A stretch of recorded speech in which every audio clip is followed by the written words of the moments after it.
Good day, ladies and gentlemen. Panel of justice, co-debater, and my fellow people. My name is SIDI to the interfere. Me, I want to interfere the man, the boy, the man. See, like by me, the man, the boy. Look on him. The man name is jatto. Me, I want to ask you the six question. My favorite question ever. The six question me I want to ask the man. And say, God. Wow,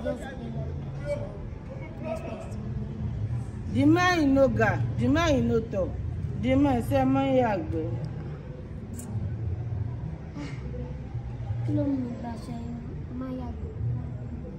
Ìgbàlí rẹ̀ la man ya àbí ìgbà sororo.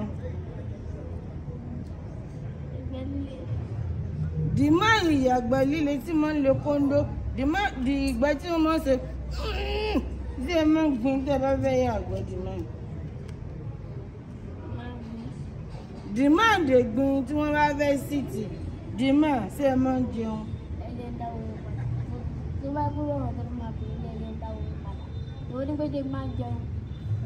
The man, the boy, the man, ẹ lè dá padà. Ṣé ọmọ kókó ní àgbàlagbà? Ọmọdé ni. Ọ̀dà the man má bínú. Ladies and gentlemen, me I want to ask the man now. Say jẹun gbàjọ kiri.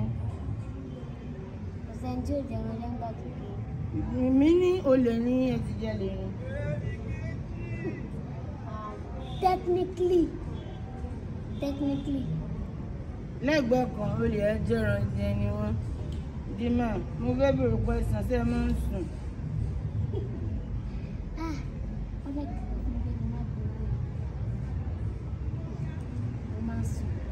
The man say more the man the boy.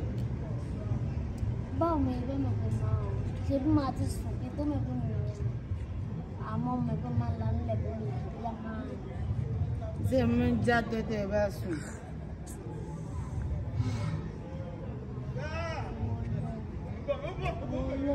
Mo lè gbàdúrà iṣẹ́.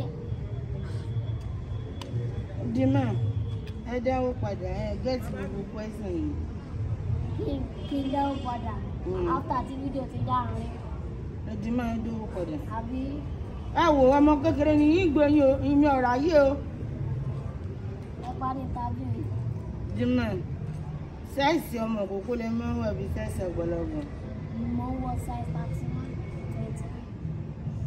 The man say man the vampires because you are a boy, a baby.